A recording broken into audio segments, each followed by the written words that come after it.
Hey guys. So, I saw that there was some discourse about Half His Age by Jennette McCurdy. I don't know why I'm kind of surprised that there's discourse because, of course, there's no such thing as media literacy, and people cannot be expected to actually read below what is on the page. Now, let's get that out of the way.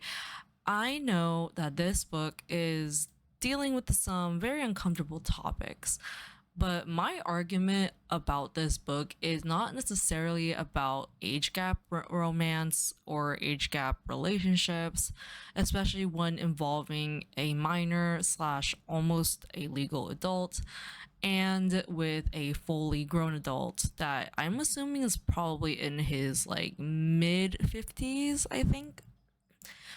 And of course, there is power play and whatever else, and it's a lot. It is a gross book, but it also is a very fun one in the way that it kind of details and shows what it's like being with a loser partner that takes all of your energy, all of your time, all of your mental like capacity just to keep them around. So let's talk about it.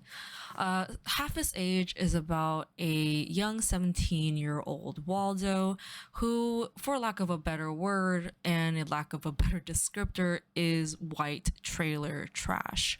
Her mom, single, raised by a single mother, her mom works at Ralph's and is not very much a high earner and unfortunately chases men and boyfriends all the time because that's the one thing that she thinks is missing in her life that will make everything okay again.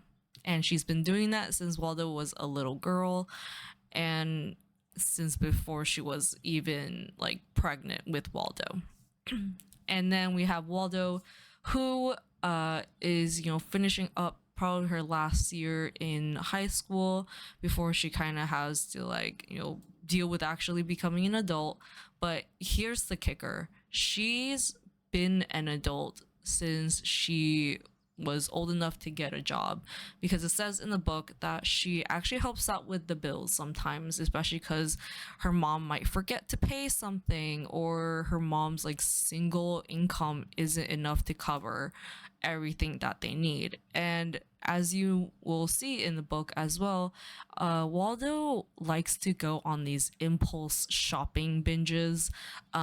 These binges are not because she loves shopping, but it's because it's the only thing that kind of gives her control.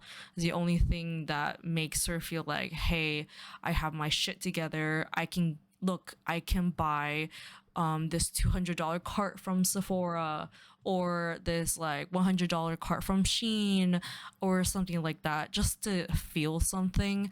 And I think my only critique, I think, in this book is kind of how I wish we delved deeper into that. It felt kind of like, oh, this is her quirk. This is why, and then that was it. I kind of wanted a little bit more of that manifestation in other ways in her life. But regardless, I enjoyed this book very, very much. Then we have her start the new year, and she has a new English teacher, Mr. Corgi. Mr. Corgi is slightly overweight. He is slightly balding. He's not the most attractive man that Waldo could, pursue or go after, but he sounds different. He sounds smart, especially in their little town in Alaska with not that many people, not that many new faces. He presents like a fresh new take on like life and creativity and whatever else. Like he's definitely trying his best to inspire these kids because he considers himself a failure. That is our first introduction to his character, is he says, I am a failure. I tried to become an author, I tried to be a writer, but I couldn't take it. I decided to choose the more safe route of like becoming a teacher, having a stable income so I can like take care of my family. That is what I chose, but that equals to becoming a failure in terms of like his dreams and aspirations. Waldo hears this and it really clicks with her. It really connects with her because here is this man who is mature, who's like, willing to confess that he is a failure and that is better than all of these other losers who think that they look at the world with bright eyes and puppy eyes. But Waldo and Mr. Corgi, they're the same because they're both extremely cynical. And Waldo thinks that she's seen everything. She is extremely distrustful of other people, especially like, with her supposed best friend, not really, her only friend, really. She thinks that, oh, that person is only with her because in Mormonism, like you want to help like those that are lonely and less fortunate. I'm just quoting the book. And she thinks that she is this Mormon girl's like pet project, like her salvation project, as like this is like, this is her mission on earth, like from God, is to befriend the loner Waldo, who's white trash. And once she's friends with her, like that is like her good deed.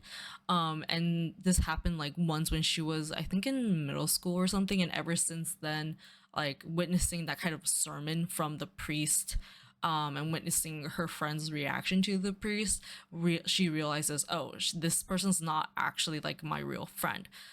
But if you keep reading the book, you kind of realize Waldo is like an unreliable narrator, which is like what I love.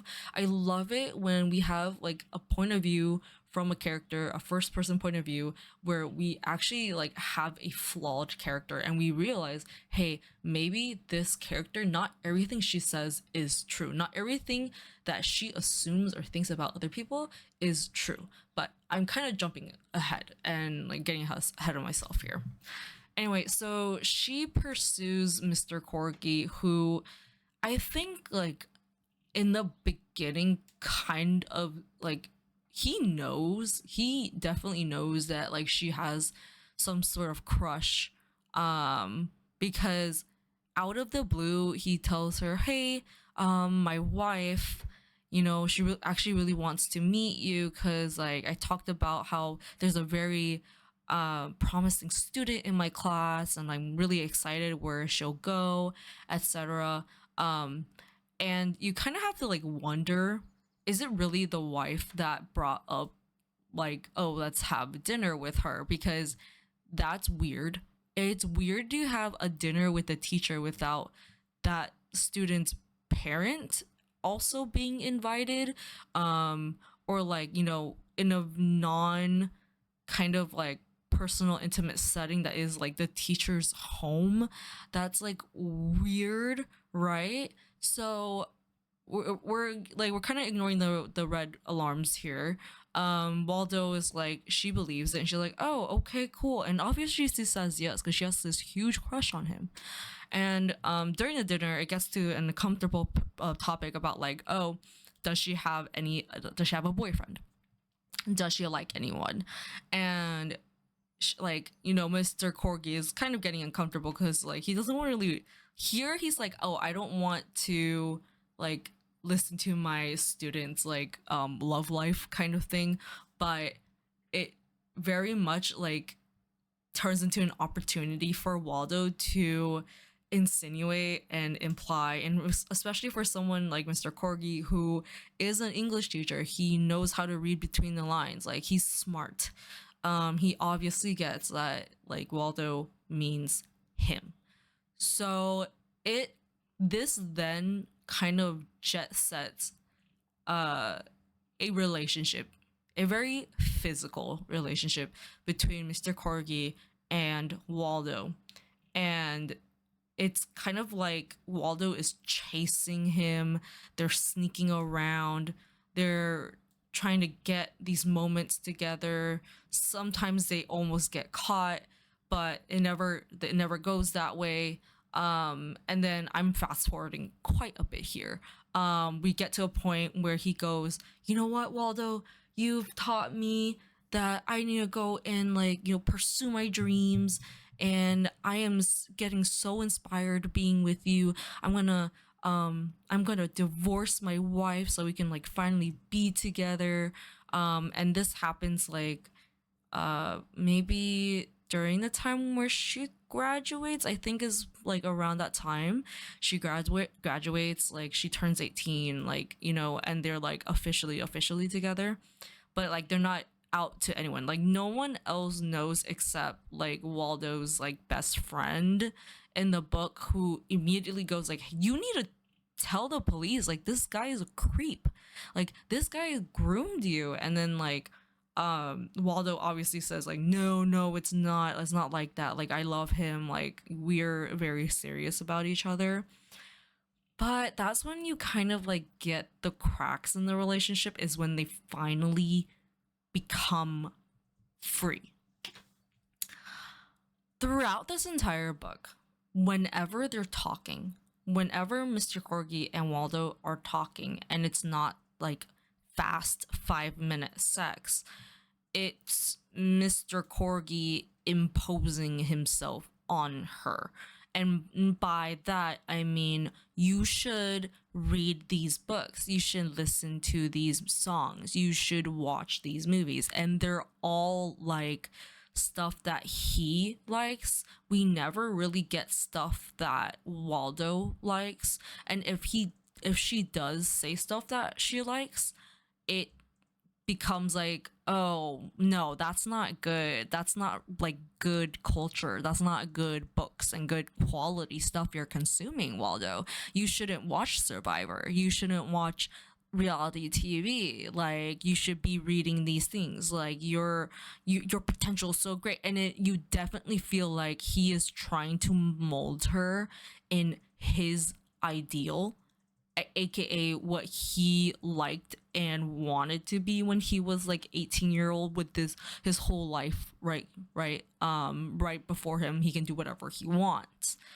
So we never really get Waldo's like opinions. We do get her opinions on like, people, because she distrusts them, but we never really get an idea of like, what does she like, what does she care about. And it only comes through when the cracks are forming in the relationship. Mr. Corgi is, very desperate to kind of maintain their relationship, because he's like, "Yo, no, this is like the thing I threw away my marriage for. This is something that is super like I love Waldo." But in reality, it's like he loves the youth that Waldo kind of like shows and represents, right? And then Waldo likes Mr. Corgi, and by the way, she never calls him by his first name, so I really like that touch. Waldo loves Mr. Corgi because he's kind of like a validation for all of her sacrifices and all of the growing up she's had to do like prematurely, because her mom is like a baby, both in terms of like the mental age, like maturity, how they view things in life and whatever. Like that woman is not an adult, and that woman is not a mother, right? So she is in a hurry to grow up, she's in a hurry to get to where he is.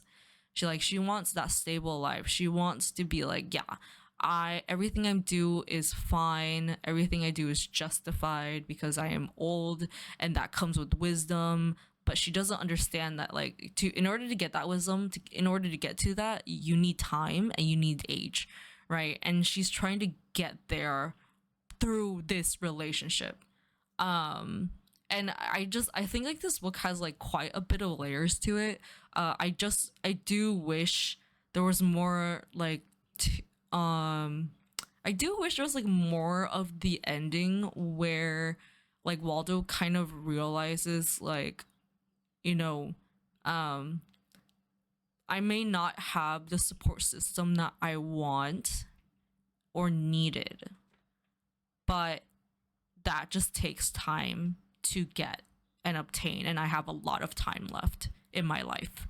I wish there was more of that, but I do like the ending of like her just going off to do what she wanted finally, and like without any tether to her mom and without any tether to like Mr. Corgi.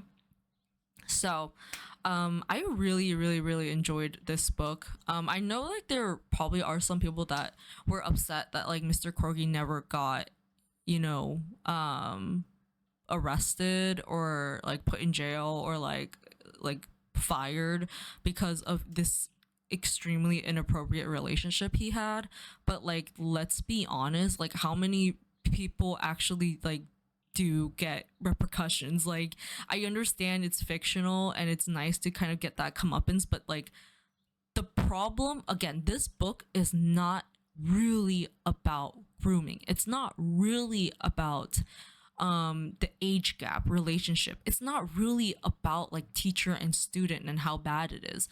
It's about like, think about it, how many losers have your friends, you or your friends have dated? How much have you changed yourself to fit what they want, where you lose yourself in the process? You are no longer yourself. You are the fucking like pet of the person you're dating. You are whoever and whatever they want to be. That this book is about that. This book is about like, and sure, it might be a little exaggerated, but I have friends that throw themselves at loser men and completely lose sense of themselves because of it, and like I don't even know who they are anymore, right? So this book is about that. This book is like a cautionary tale about how you need to keep your independence and yourself and your individualism even when you're in a partnership, in a relationship, in a marriage, in a friendship. It doesn't matter. You have to make sure you are true to yourself,